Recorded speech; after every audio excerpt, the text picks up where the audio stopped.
that's a lazy question. Oh. You taught me that I did. session. Whatever. Welcome to Keeping It Real with Susan and Chalese. How are you guys? Hi. Again, lazy question. I was fine. It's because I'm distracted. I said to Chalese, because she has her hair so cute like this, then she has, it looks like you're going on a picnic. You're like... I really want to be, but it's snowing outside. Do you know Dukes of Hazzard? Do you know the girl? That's what you look like. Aww. That's good, right? Yeah. You don't have the short shorts on, but we can do that. Well, it's a short little skirt, but... Anyway, last episode we had on a girl named Stacy Sheffer, right? Yeah. Sheffer. Amazing. If you guys missed that, go back and watch it. Like she has... And it's so raw in her. That's what I felt. Like it's raw, and I could feel the, because I feel like we all go through this. Mm-hmm. We defend ourselves. Yes. We defend the stuff that we did, which is absolutely necessary and part of our journey healing journey. Sorry. Yeah. And but you know what? Even with mine, it was there too. Like I had to totally defend myself, and not only day that it did happen. You do, because people judge you. They think they know. They think they know what you do, and they don't. They have no freaking clue. And so that's part of it always, especially with a big thing like that. Yeah. Yeah, exactly. Yeah, well, and even amazing. She was and it was good, and it was like, I love that she was able to come on and she felt safe and comfortable with us to be able to share, because I know that she's been wanting to for so long. So it's really special. Safe. I asked her some questions. No, I know, but she wants to talk about it. That's the thing. Like, she wants to talk about it. She wants to share her story because she knows it's going to help somebody else. And just what we were talking about, like, every experience is different. Whether you have a home birth or a hospital birth, or in between. And you know what's actually, no, you didn't. Like, what's actually, like, they gave me my house. Right. But you know what's actually cool about that is that she did a home birth with her story. You did a hospital birth, and with my births, I know I didn't have twins, but with my births it was both for the last two. So Caleb was hospital all the way, but Danny was I had a midwife, but in the hospital, and DJ was a doctor with a doula in the hospital though. So and they were all completely different. Yeah, they always are. Like, life gives us what it gives us. It does. And she had the experience she was going to have regardless of what she did. And she had two births before that were totally normal and fine. Yeah, well, I mean, I think about my life where it's like, my 35-year-old husband dropped dead. It's good. Yeah. Whatever's going to happen is going to happen. Yeah. And don't judge it. Right. Don't judge it. And I had people judge me for that. I know. Like, I had people like, okay, I'm magic. I'm just going to do my magic wand. And I'm just done with this. I'm done with this now. It's going to be way easier if you were just gone. No, we don't ever do that. My back itches. Anyway. Thank you. Oh my God. Yeah. So, keeping it real. Yeah. So what it's made me really contemplate when we talked to Stacy, and we had the recording before this, and we've had some inner dialogue off camera, is like, how many of us feel like we deserve to be happy? Ooh. So that's a good one. I look at my life and some of the stuff going on in my life, and because of my experience, like, I adored Rick. Mm-hmm. We had a really great marriage. There were some things at the end that were an issue, and I look back and I think, well, I could have done this, and I could have done this, and I could have, but that's not, 15 years of awesomeness. Mm-hmm. And really, like, I feel like I know very few people who have found that type of happiness with a person. So what I find myself doing now is if I think, it's so unconscious. If I am like, oh, I could be happy or I could be whatever, I sabotage it. Because if I'm happy, it's going to get taken away from me. Ooh. I felt like when I was married and had my kids, like I felt like we were living this dream and we had our goals and I felt like I had every right to be happy. And then as I look back over my life, lots of stuff, but even in the past 2-3 years, it's like, if I'm happy, if I feel like something is going well or really gives me a foundation, it seems to be pulled out from underneath me. So my go-to at this point is don't count on anything, don't be happy, but then that really sabotages relationships. Like I have an incredible person who wants to do things for me, wants all of that, but I'm like, but if I feel happy with you, it could go away. It's a problem. Yeah. Well, and I listen to what you're saying, and we've been friends for a few years now, and so I've heard your story with you and Rick, and I was like, what would that be like? What would it be like to have that? And now I do. Yeah. And I know so few people. It is. It really is a blessing. But I think it comes down to I refused to settle. And even when I was in those relationships, and you've been through a few relationships with me now, but it's like going through those motions of like, well, maybe if I do this, and maybe if I do that, and maybe if I, and if I do this, and I do that, and I do that, and they're sitting over here going like, okay, you go ahead and do what you're gonna do, and I'll be over here doing just me. And are they though? I don't know. Because we're not in them, right? So that's what I've learned with this relationship that I'm in is like, I'm not really aware of what they're doing. So I'm feeling like, okay, I'm doing this, but I just feel like in the past couple months, I've been, I have unattached to their stuff, which in all, like, I feel like that's a healthy thing. Like you can experience how you experience it. You can do how you do it. I need to do me. Right. Well, and that's what got me to this level, though. Two episodes ago about how we feel like we have to nurture. We feel like we have to take care of. We feel like, and I have felt that in my life. Yeah. Well, obviously you have. You had to raise 4 boys on your own. Like you were the queen bee, period. Yeah. Like, but that's what you were. Like, I mean, it was like you were the role of mother, and you were the role of provider. You were the role of support. You were everything. You had to be everything to continue moving on. You didn't have a choice. You know what I did, and I don't know if we've talked about this on here, was I was like this soft place that they felt. And I would like write them notes every day and put them on their pillows. And I had like, the gratitude book that we talked about a couple episodes ago. I had one for every child. And then Rick died. And I took on masculine and feminine, but more masculine. Oh. Like now I have to testosterone come down me because I have 4 boys. I don't have any girls. So it's like now I have to teach you how to be a fucking man. Sorry.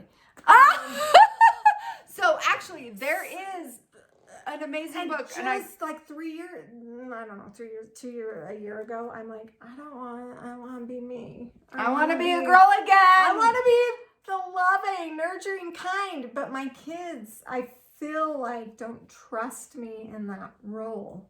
Ooh. Even my therapist who sees some of my kids was like, you're really good at telling them how it is. Well, and you know like what actually setting it down, like, but do you love them? Do you show them love? And I'm like, I'm trying. You do, just so you know. You do. I've seen you. But you know what is interesting about this whole thing is that when women are put in the roles that they're put in, which I've been put in that as well. So I have very masculine energy about me as well, which is the control aspect. Well, you were born, and I was born with masculine energy, right? Right. And that is definitely who we are, and a lot of us have that, where we're like, we're just going to get it done.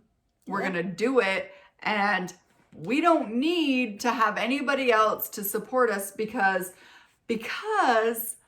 I grew up in a world where it was like, no, that's not how it is. Like, I watched my mom like fix our vacuum cleaner because it wasn't working. My mom did that. Like, she's like, well, we can't afford to buy a new vacuum cleaner, so I'm going to fix it. Give me some duct tape. I'm going to be Ms. MacGyver. Like, that's...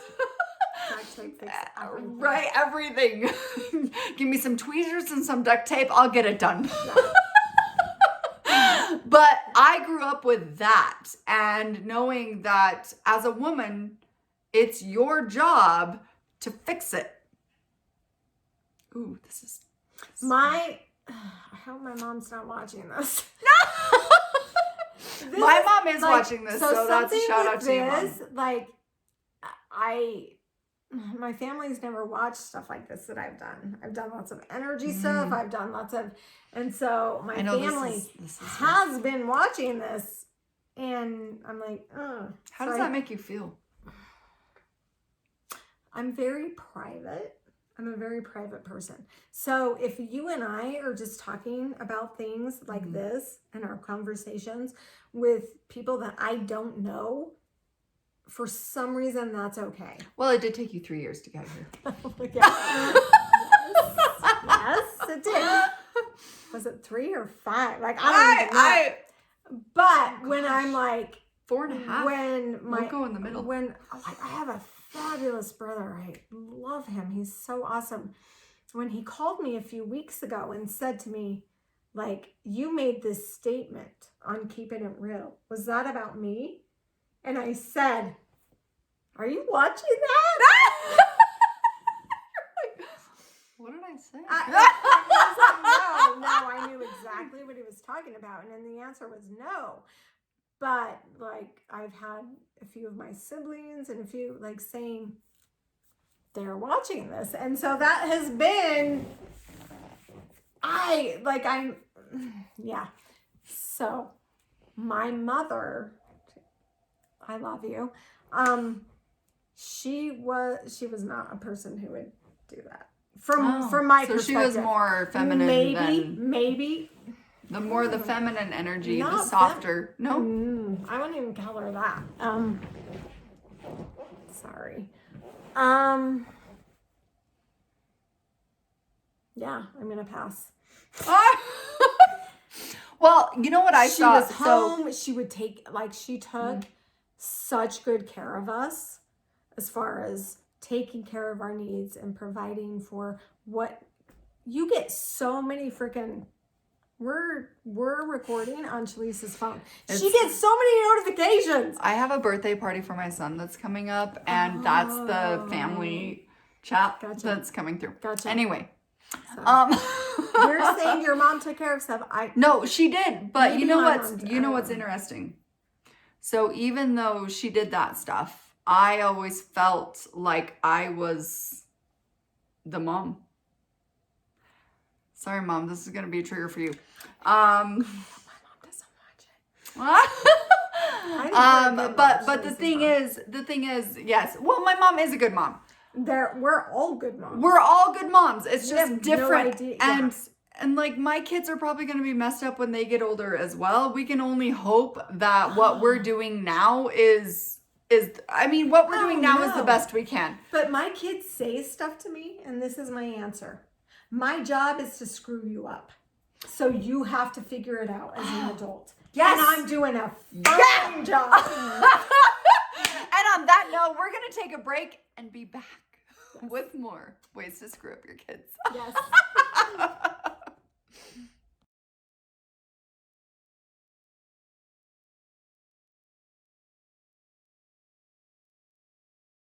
Okay.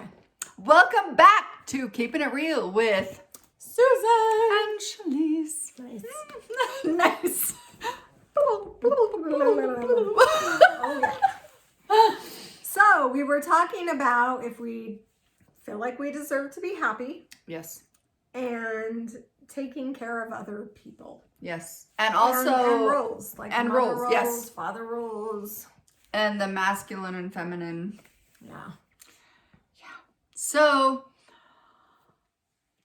going back to that, I was saying that my mom always used to take on like the do everything role too. So I grew up with that role of the woman is supposed to do it all. Like that's just how you manage a household.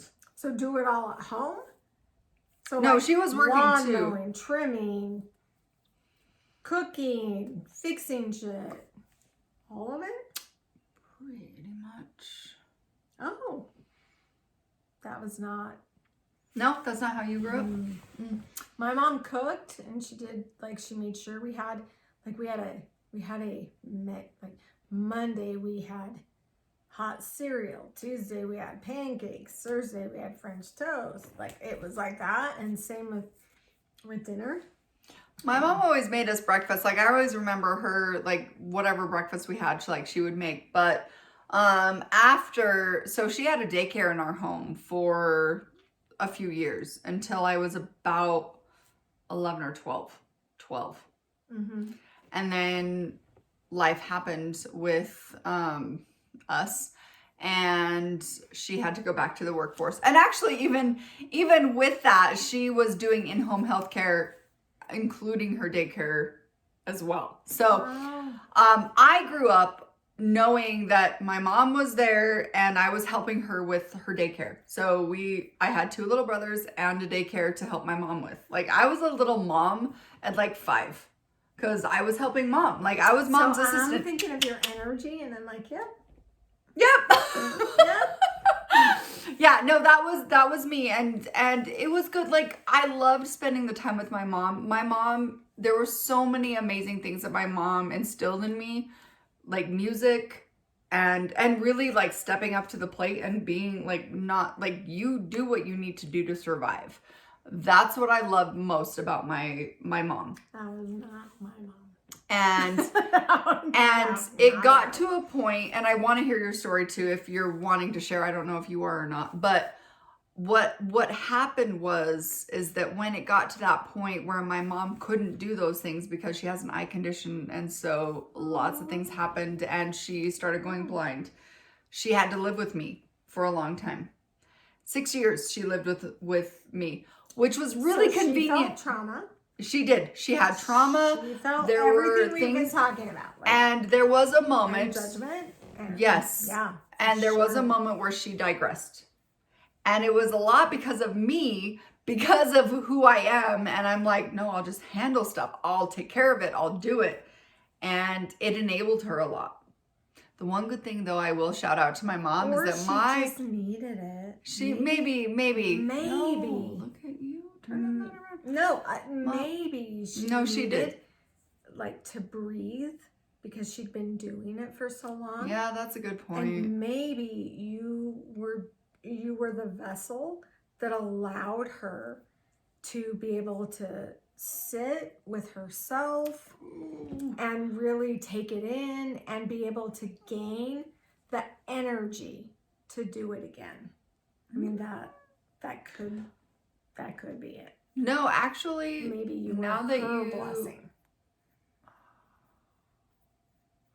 Ooh. Okay, so actually, you know what? Actually saying that, you are right, because while she was living with us, we got her into a program where, because she was going blind, she had to really start to strive to do the things on her own. She ended up getting a seeing eye dog, but there was a process through that she had to do. When she got that. I know. Yeah, like you were there. And it was like everything that you say is true. Like I really did start enabling her because I get to a point where I'm like, I'll just do it. It's easier if I just do it. And I had to take a step back and be like, no, you can do it. You can be that support to yourself and everything. Because I knew in my, like we were talking about intuition in our last with Stacy. Mm-hmm. Intuition was telling me shit's gonna hit the fan soon. Mm-hmm. And I knew inside that I was gonna be a single mom. Okay. Yeah. And I could only take care of my kids and myself. And I had to get my mom to a point where she could take care of herself again. Mm-hmm. And she got to that point. And she got her dog and she ended up being able to get her own place. And now she lives in her own place. And even though she probably feels better about that. No, she does. Absolutely. And I know, and there's so many things, and I'm so proud of my mom. And I do love my mom very much. She's taught me so much. I love my mom. But she also fucked you up. So thank you. Thank you for fucking her up to be able to be who I am today. That's what I said. So I'm supposed to fuck you up. Right? And I'm doing the same things to my kids, so it's fine. Absolutely. Like it totally. So I've met you. So I'm gonna say I've met your mom. She's an amazing woman. Yes. And absolutely has been through a lot of things, and I'm not going to state them. Mm-hmm.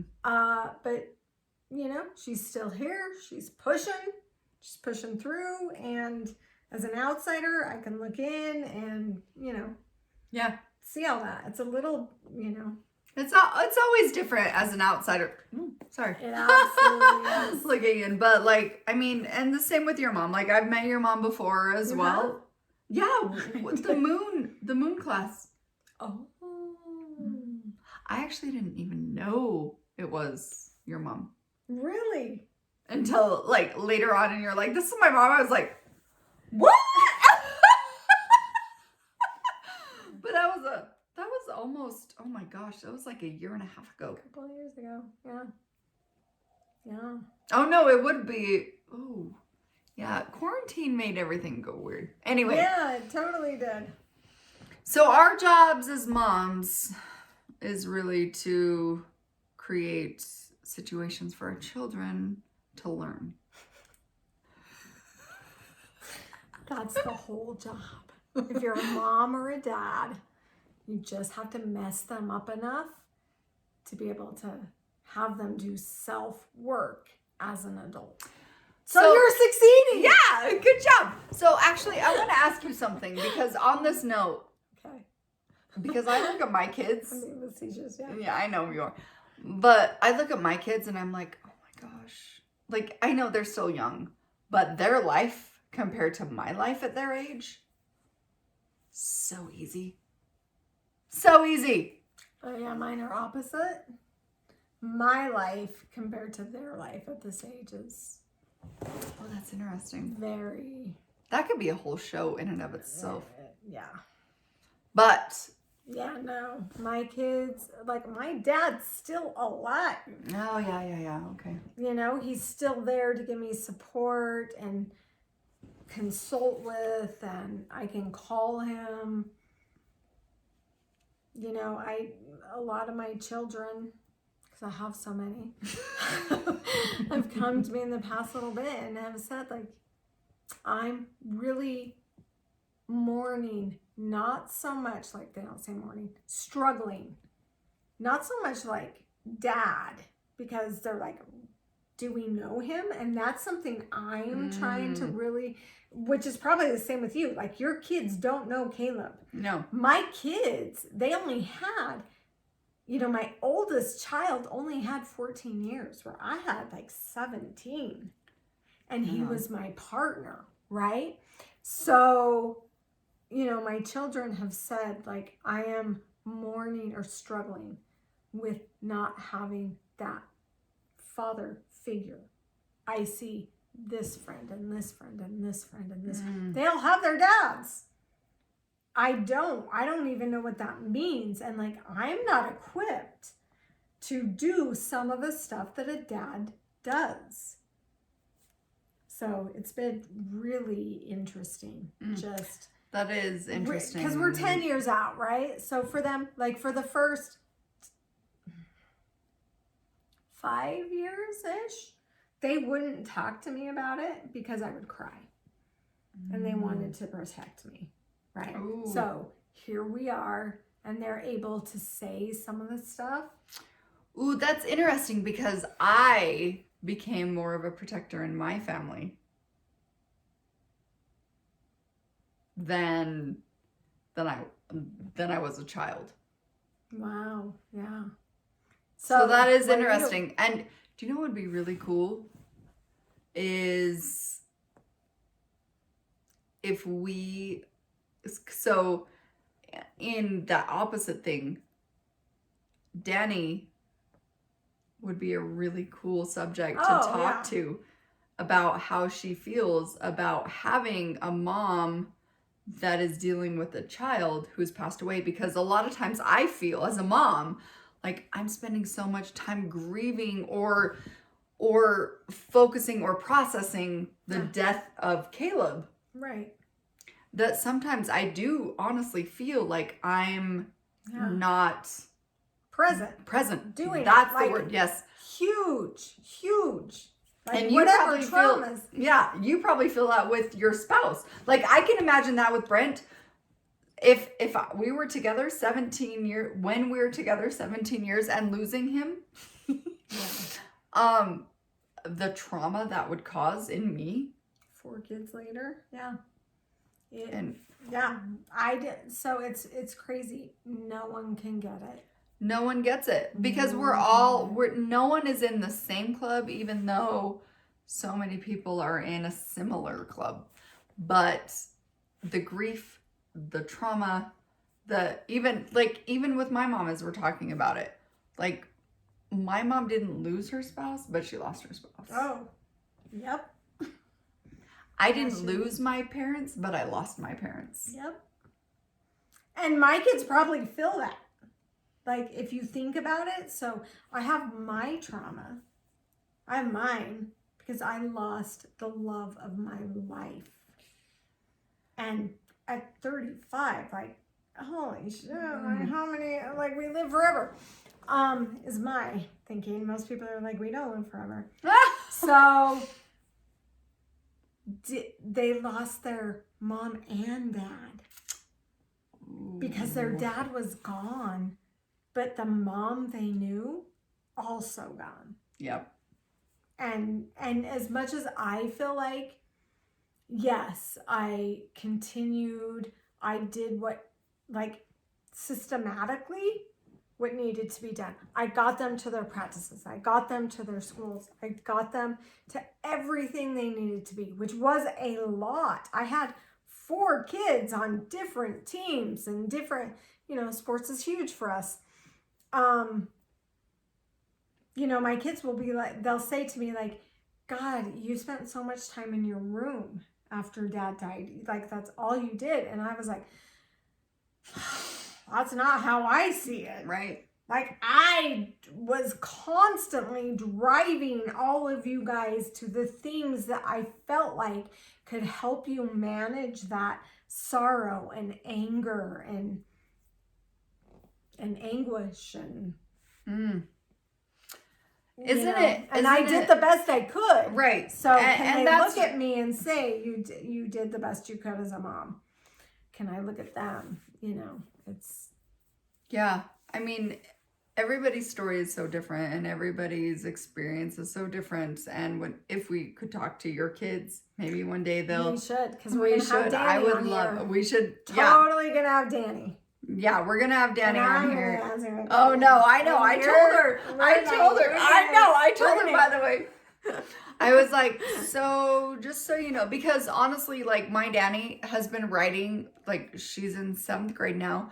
She's been writing all these things about Caleb and about mom and about how she sees me. And it is really impressive. But I would really like to know what's going on behind the scenes too. I'm like, because I don't know if my kids see it as impressive. That's awesome. Well, but you also have boys. And Danny's a girl, and so she sees, and a Pisces. No, She says she has Leo and Virgo in her moon and rising, so we'll see. But because we're gonna do an energy session. Yeah, that's gonna be good. So next time we're having Miss Danny on our show. Yep. To so talk about, like, we're talking about our moms and our upbringing, but now she's gonna get to talk about we her might mom. make Chalese go down the stairs.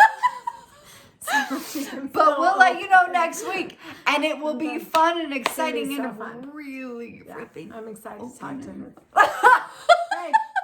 Love you guys. We See will you see next you next week. Okay. All right. Thank you for watching. Bye.